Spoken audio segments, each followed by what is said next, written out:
Nendo kanne hundindu gugamne tokkumne falmanne mata ol qabanne yakerro afura bafanne yakerro ya botina figa yakerro ya botina figa ilman oromotu mana hida jira daga basadiga yakerro Hayyuu Oromootu bolla kamsaa jira daga basadiga yakerro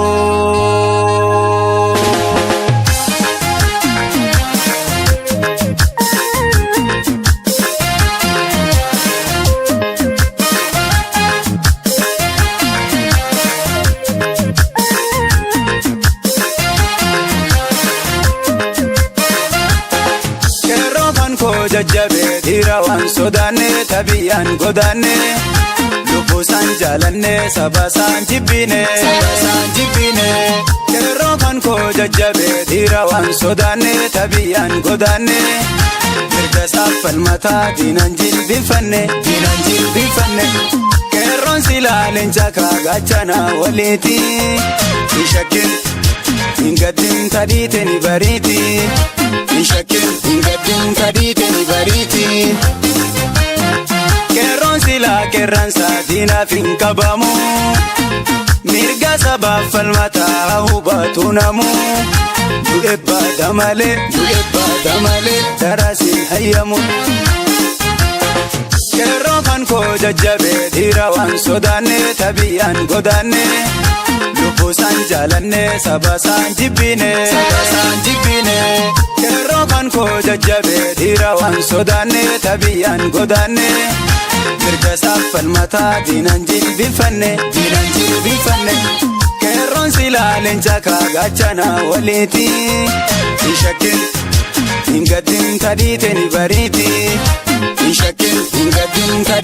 bariti Keron sila keran sadina finkabamu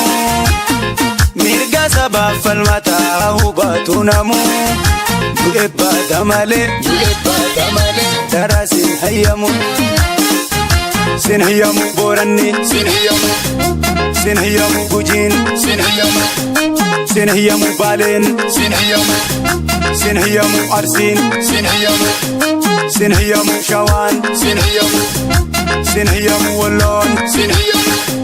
Sinhayyamu wallagat Sinhayyamu hararge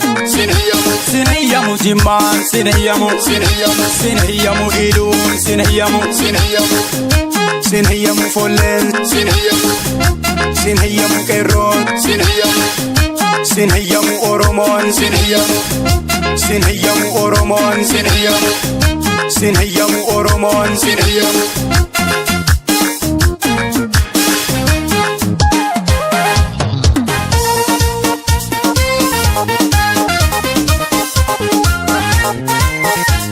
Sittin sarmu sinhayyamu tantarate senada damu singowomu anu marka samte kotu manna bitta oromo daf jecha afan inna sobda ule an muradem mafna mobalita alan gedan mone kamwe sindorsisu atna samu dufnan atna mido dufnan keroko sinisu muratan sinisu atna samu dufnan atna mido dufnan muratan sinisu ibidda barbada fide sittinaka hundete balesa la barrasi haga ona hajratu iman sabontuta ona hajratu iman kasauta ona hajratu iman abbaduga urga daladeyu ani magagaga wala bumma dabe bilisumma dabe kana fandadaga wani tere kaddu tubada bade amma du fenjira ko moko kabat rabbi ko kadade tokko tasifade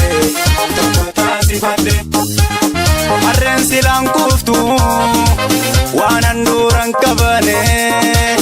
dafii galinurra ka'ii galinurra soba kee dadhabne sobiddaan singubne ka'ii galinurra sobiddaan singubne soba kee dadhabne sobiddaan singubne ka'ii galinurra sobiddaan singubne soba kee dadhabne sobiddaan singubne soba kee dadhabne.